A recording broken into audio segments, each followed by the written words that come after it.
Hello, all my lovely subscribers and followers. Welcome to any newcomers. It's Maggie, the Irish Gypsy, here to bring you your February 2024 general mid-month reading. So we're looking at the last half of February, and this reading is for the air sign of Aquarius. That's if your sun, moon, rising, or Venus sign is in Aquarius. If you're cross-watching for an Aquarian, it is also relevant. Of course, being a general reading, it may resonate a little differently for those of you watching. If you know your other sign placements, sun, moon, rising, Venus, watch those videos as well for additional insight and perspective. And if you find that something does resonate with you and you'd like to take a deeper look at it, or you simply like the reading style, if you are interested in a personal reading with me for yourself or as a gift for someone else, please feel free to email me at maggie1maguire@gmail.com. You can see that contact info attached to the description or the title of this video. I would love to hear from you, and typically I can get back to you within the same day or the first 24 hours with more information. I do offer a pretty wide variety of readings in all areas of life, of all different types, lengths, styles, spreads, costs. There's something in there for everyone. And still getting a lot of requests for the 6 and 12-month overviews, which take a look at what's coming in your life. In all areas of life for the next 6 or 12 months, depending on how far out you want to look. You can order them any time of the year. They simply go from the time of the reading forward. But of course, the last quarter of one year and the first quarter of a new year is a popular time. I always get lots of requests for them, so something to think about. All right, let's move right into this reading and see what Aquarius has in store for the last half of February 2024. I am using the Deluxe Royal Tarot by artist Cyril Marchetti and clarifying with the Gilded Tarot, also by artist Cyril Marchetti.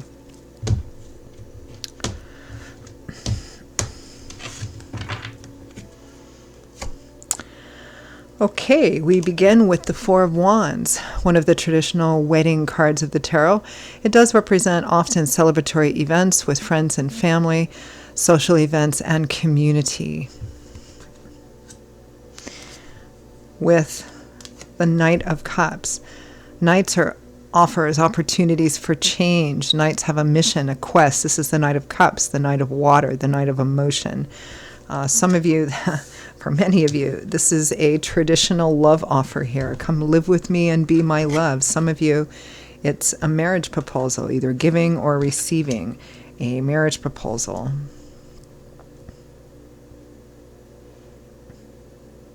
Could be moving in together, getting married. Some of you, it's an invitation to go to an event, perhaps a wedding or a family reunion or some other kind of social event like that. But love and support. Love is driving it. Next, we have Judgment. So, standing at a crossroads, a fork in the road. You're being called to take action, a significant action, action that could potentially change your life path, which particularly if this is a marriage proposal, it would be, or moving in or something of that sort. So it could definitely change your life path. Judgment is sometimes called the second chance card because sometimes it means that if you've had the same or similar opportunities before, you turned it down, this may be your last chance, because Judgment has an air of finality about it, meaning that whatever you choose to do or not to do, that is likely the path that you will be that you'll have to live with, right? So choose wisely, because either choice has consequences. That's what being judged really means. We're called to answer for our choices and actions. With the Hierophant, convention, the norm, tradition, the institutional energy. The basically prescribed way. Again, I mean, the Four of Wands with the Hierophant, this is marriage or some kind of commitment that is equivalent. Next, we have the Three of Coins, teamwork, collaboration, compromise, and negotiation. Everybody coming together, agreeing on a goal, and then working out how to accomplish that goal. This is a we card, not a me card. So the Three of Coins also does strongly imply that together you can build more, you can build a better and more beautiful life, or whatever that goal is, together. With the Eight of Wands, action, travel, communication, conversation, powerful movement forward. No dilly-dallying around here. And from the bottom of the deck, which makes total sense, the overall energy and focus, Aquarius, for the last half of February is the Two of Wands. Again, a crossroads, a fork in the road. A choice is in front of you, a choice of action. Which path are you going to take? I think for many of you, this is family or relationship, family, love oriented. Let's take a look at that Two of Wands for overall energy. A choice.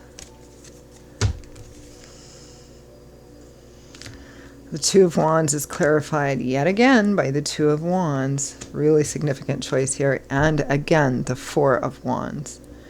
Happy home, weddings, family, home, community. Let's take a look at that Four of Wands and Knight of Cups.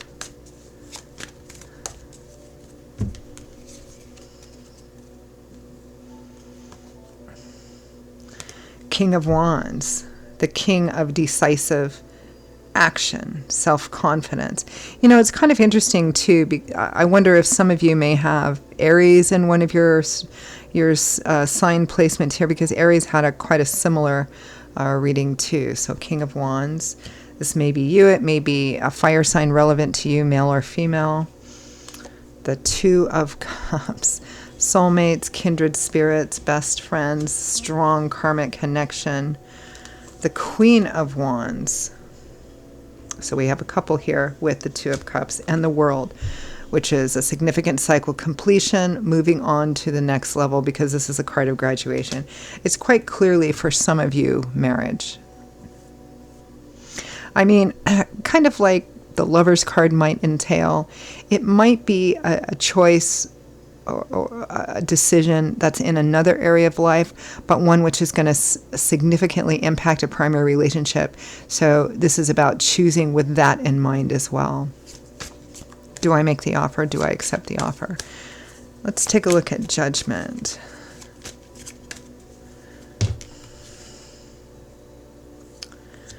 Eight of Swords and the Fool. So the Eight of Swords is that card that says, I feel trapped.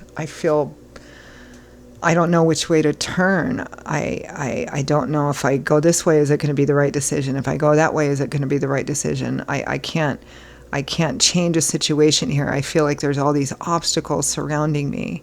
But Swords is governed by the element of air, which governs what? Air governs this, our mind, our intellectual landscape, our belief systems, our ideas, our perceptions, because that decides what we tell ourselves reality is and how we choose to act and react to that reality. So that's what's keeping you feeling like you're paralyzed. You can't make a choice because you're afraid, right? These swords can represent a lot of different fears or perhaps unrealistic perceptions, or they can represent one overall ideology. You know, if it's about moving in together or getting married, it might be that you had a really bad, maybe really painful experience in the past, and you're like, you'd promised yourself you'd never do that again, but here you are, you know, further down the road, and there's this opportunity, but you feel held back.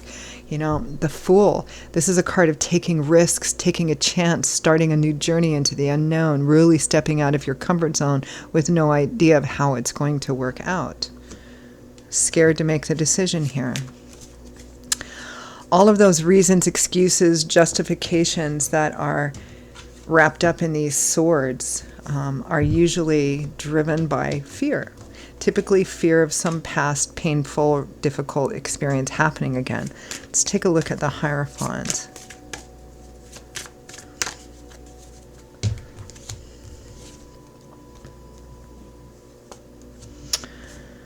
The High Priestess and Strength. So the High Priestess is intuition. It's paying attention to your intuition and letting your intuition lead you.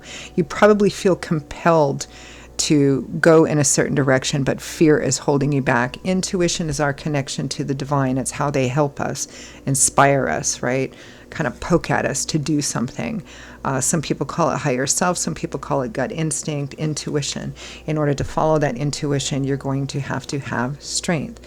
Facing your fears, your doubts, your insecurities. Facing our fears means confronting them and walking through them. It does take a lot of strength, courage, wisdom, and humility, but those are also character traits you get stronger in by going through this process. It will take strength to trust your intuition to go in the direction that I think you already know what you should do. You're just afraid here. Understandable. We all go through this. Let's take a look at that Three of Coins, Eight of Wands. Taking action, working it out, working together.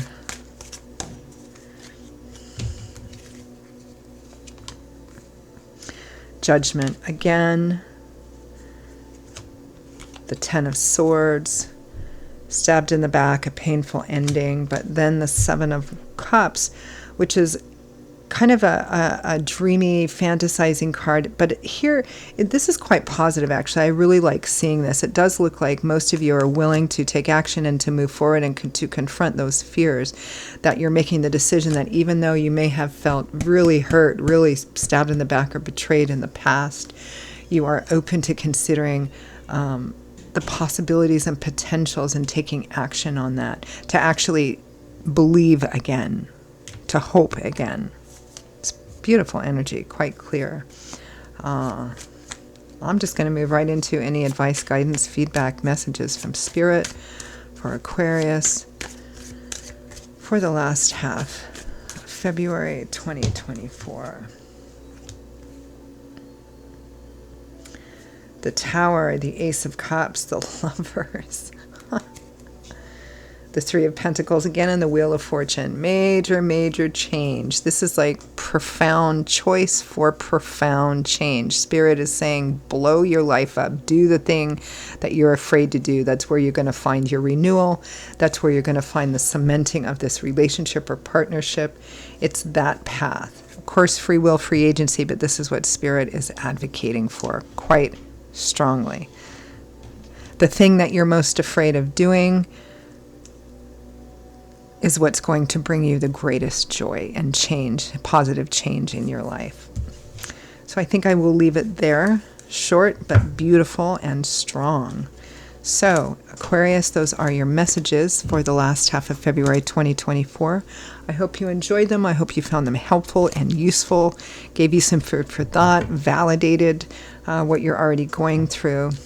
Again, if this did resonate with you and you'd like to pull the curtain back and take a deeper look at it, or you simply like the reading style, if you are interested in a personal reading with me for yourself or as a gift for someone else, please feel free to email me, Maggie1McGuire@gmail.com. You can see that contact info by clicking on the description or title of this video.